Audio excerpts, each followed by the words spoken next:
Lighting करत करत परेशान हो गइल बानी। इतना दवाई करईनी कौनो सलाम ना सुने। गांव घर में मेहरानू कहत ऐसन कि जा हो बाड़ा न एकदम राम बाण दवाई हटी।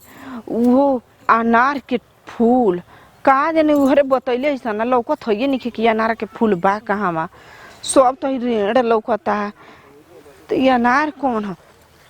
अरे बाप रे बाप, ये न बा ठीके कहत रही चपेटन बोकी। ये हो वही में देखले बानी खूब फूलाइल बाटी।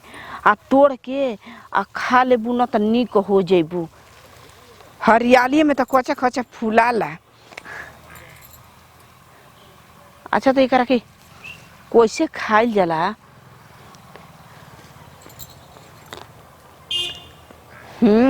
कासा बा। थु, थु, थु, थु, बाप रे बाप, जना तक पूरा मुंह में बांध देलो। एकरा के ले जाइब आ ले जाके आ पीस के आ चीनी में कहत या मिश्री में आ पिए के बा। ये एकदम एक नंबर के दवाई बा। जनले रहती हम कहिए तोड़ के आ पी न ले रहती। इतना डॉक्टर कहाँ ना न वैद्य कहाँ दौड़े के ना न पड़ रही। तो मोना कितना पैसा हमार सोख घलसन। एको बार ना कहल कि हाँ हो खोजी खोज ले जा नी खोजबू ले जा नी खोजबू। हम ढोवल करी खाते तब ना आ वो हार बुझ के मेहरान यही से कहल जाला कि मेहरान जगह बैठबू तो दू चार बार कोई निमनो सिखावेला कोई खराबो सिखावेला। अरे ना बैठ रहती तो हमके ना कोई बतैल रही कि अरे जा रह अब तोड़िए ले बेटा। तोड़ के लेके जाके सर देख रख पीस के पी ले तनी। वाह का मस्त मस्त फूल बा।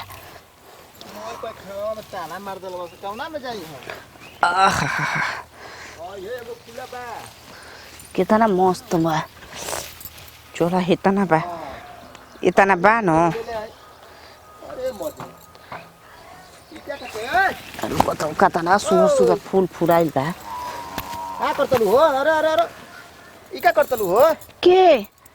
के हम कुछ ना जी अनार के फूल तोड़ो तनी। ओ हिरे मोय फूलवा तोड़ गइलू। ई का करबू? अच्छा डिलबू एकर। ये राम ई का कइले बड़ा हो? पहिले बार तू हमरा कहतड़ू। अरे ना बंद करब का हो? मेहरान के देखत बा लाजो नहीं खेलागत। का लाज नहीं खेलागत? ध्यान गइल भुलाए गइनी अनि सोच करे ओमा पानी ना लकन पानी उनी ले ले देखत तू लेने लागल बाड़ू। ये तोहर पेट खराब बा। हमारा पेट ओट खराब नहीं के माने एक बार लागी त का माने पेट खराब हो जी। ओ ए के हाली हम कह के दू चार पाँच हाली दौड़ल हवा वही के ई बतावा कितना महंगा चीज बा अनार। आ मैं एकर फूल तोड़ देलू कितना फरल रहला मैं लटकल बा नीचे। आ कौना काम जो कइले बाड़ू ओकरा के तोड़ के? एकरा के फूले तोड़ देलू का फरी हां? अरे ऊ ना फरिन त हमारा काम यही न बड़ा हमारा जरूरत बा एकर। हमार काम बेकार कर देलू ना।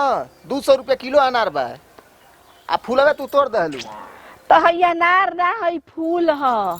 फूल है त फूलवे ना फरी अनार बनी। चलो ओकर भरपाई करब। का भरपाई करब? पैसा द। पैसा? हां हम पैसा नहीं खिले के आइल। कगो बा कितना भई रही त? कगो बा भई रही त 250 300 रुपया निकाल।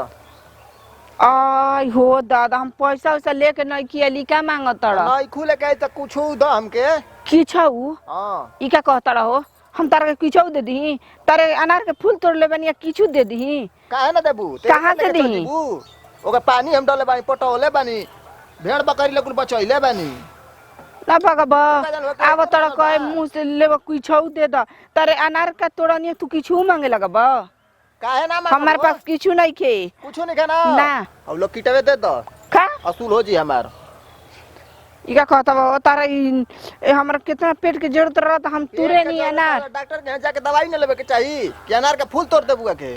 अच्छा तो देखो तोहरो गाँवे घर के बाड़ तोहरो काम आई न तो हमारा के जइब। जब तू किछु मांगत लौकेट मांगत तो तू ल लौकेट आज तो हमार काम पड़बा काल तोहरो पड़ी आई हो।